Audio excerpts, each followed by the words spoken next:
Hey, Maximum Pixelation fans. Today I'm going to take a look at a role-playing supplement for Dungeons and Dragons that was just put out by Wizards of the Coast. Well, recently. It's a compilation of the Slave Lord modules. So, for those of you not familiar, the Slave Lord modules against the Slave Lords is a really a classic module series that was developed for the Advanced Dungeons and Dragons Open Tournament at Gen Con. I want to say in the 80s, back when Gen Con was in Milwaukee, and it was smaller than it is now, and it was more about gaming than it was about people selling products. Now it's kind of 50-50. I still love Gen Con, but I digress. So the Slave Lord modules are one of my favorites. I put them on par with the Rise of the Rune Lord modules for Pathfinder. So I collect I shouldn't say I collect. I don't get rid of things. So I found some of my original modules. I have A1 somewhere still, but it's probably mixed in among the other stuff and didn't want to spend a lot of time looking for it. This is A2, Secret of the Slaver Stockade. It's my favorite module in the series. You can see everything's in pretty good shape. The back in the day, the maps were inside here. So I've got A1, I've got A2, I'm sorry, A3 and A4. A4 is pink, no idea why. So in various forms of, I'm sorry, in various conditions of healthiness, I should say, these modules are. 3 seems to be the worst for wear, and like I said, 1 is somewhere amongst the hundreds of modules and role-playing supplements that I have. So I keep this. I actually even have my original Dungeons and Dragons rule book from when it was chainmail. So somewhere along the way, I'm not sure when, no publishing date on this that I can see just by a quick glance, they released this, which is called the Scourge of the Slave Lords. And this was kind of a re-envisioned product for the Slave Lord modules. I believe instead of against the Slave Lords, they called it the area of the Slave Lords. That might be wrong or right. I don't know. I'd have to go look. I'm not going to take the time. This is in bad shape. Pages are falling out. They give you a lot of maps in the back as a separate thing. You see there goes a page right there. So I have a lot of these soft cover big module campaign supplements they put out. They didn't hold together too well for me. What was different about this? You know, the modules were reworked. It was set, if I'm correct, to tie in with the Temple of Elemental Evil module series. You can see that up top here. Maybe you can't see that. It says for characters level 7 through 11. The first Slave Lord module, A2, was for character levels 4 through 7. So the book I'm about to show you is a republishing compilation of the original modules, not this. And here's the book.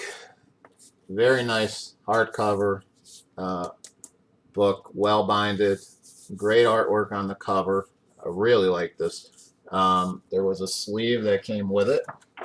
Just some factoid information. You can see the pictures of the original modules right there. So, what's different with this? The actual original modules are in here as is. In fact, I'll just quickly get to the cover one, and you'll see that same artwork, same maps, same everything. It's, you know, there's, if you're looking for improved illustrations or color illustrations, you're not going to get it. What you do get with this is a new module, which is entitled A0, I should say labeled A0, and it's called The Danger at Dark Shelf Quarry. Can you tell I work in computers, so I want to say query? Anyway, so A0 is a module set for levels 1 through 3, which kind of gets you into the series and it ties in. It's a well-done module. I don't want to give too much away. I've read it. I haven't played it. But there's basically a quarry in the town of Dark Shelf, which is a coastal town. And the Lord of the Land has given this mine complex to a dwarf, whose name I can't remember off the top of my head because it's something crazy. You know, nobody ever names their dwarf Tim. So dwarf's name was like Basili Iraq or something like that. So the dwarf has taken over the mine, and since taking it over, has turned a great profit, and he shares the profits with the lord of the land. He runs the mine 24/7. I should say the quarry, but I'm going to call it a mine just because of that. 24/7. So during the day, there's 2 shifts of the people that live in the town. And at night, he has his own dwarves that work. So they work the last shift, the midnight to 8 a.m. hours. None of the dwarves never mix with, Basili's dwarves never mix with the town folks that work there. In fact, they barely even see each other. Town folks just see the dwarves off in the mines in the shadows. They never talk to them. They never interact with them. But the mine's been turning a great profit. And Basili actually claims that they've found some other precious stones and some gold down there. However, the lord of the land is a little bit concerned because, along the coast, there's been some corpses found that have been half eaten, both animal and humanoid. And then there was a slaving attack, which Basili and his dwarves actually thwarted and saved some of the people. So that's kind of the setup. But there's some bad things going on, and the lord of the land is not exactly feeling good about things. He doesn't think Basili's on the up and up. No one ever sees the dwarves. He's claimed he's found gold. He's got a lot of money himself, whatever he's doing down there. Something just doesn't feel right to the Lord. So that's where the adventurers come in, and they're asked to kind of find out what's going on, find out if anything's going on. And I don't want to give too much more away than that because there is some other setup. So it's a good module. I still haven't played it. I'm going to guess a session, 2 play sessions to get through it. Some good encounters, some challenging encounters. But you need, like most of this module, you need, they suggest 7 to 9 players. Now, my group does not have 7 to 9 players. I don't know. Maybe 7 to 9 players is normal in most groups. I think 4 to 5 is normal. But you have to remember, these modules were built for the AD&D Open Tournament, where they took that many players in, and they would run 5, 6, 7 sessions of Module 1, Round 1, and you'd advance. So anyway, you're going to have to adjust this somehow. You're going to have your players run 2 characters. You're going to have to pull in more people. You're going to have to tone down the encounters. Okay.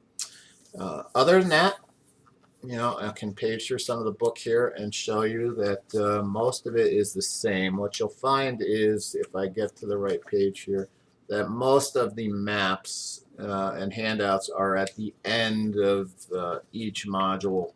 So this is the end of this one. In fact, if I go back a page, there's likely more maps. And then at the end of the book, there's some more artwork, quite a bit of it actually, but it's, again, original black and white artwork. I'm just not getting to the right page here, but it is in the back here. So Slave Lords compilation, I believe it's retailing for $30, $35. If you're a collector like myself, or if you love this module set, this is definitely worth picking up. If you've never played this, it's a no-brainer to pick up. So what rule set does it use? Again, I think it was written for AD&D 2nd edition. However, it says right on the leaflet that I threw over there that it's compatible with D&D Next rule set, which you can download off of their site. I have not looked at D&D Next yet. Well, that's a lie. I looked at it when it was first coming out, but I haven't looked at it recently. I'm currently playing Pathfinder. I will be playing D&D Next with my group probably after Gen Con, after we get through the adventure path we're going through. And this is what I'm planning on running them through. In fact, most of my group has already played this with me, so it'll be a nice trip down memory lane. So, Against the Slave Lords book, collector, new player, highly recommend it. If you're looking for fantastic new artwork, you're going to be disappointed. But if you just want a good group of modules in one place that's well done with a new tie-in at the beginning, the first tie-in that's ever made sense, in my opinion, this is for you. So I'll have some more written comments when I attach an article to this, but hope you enjoyed this look.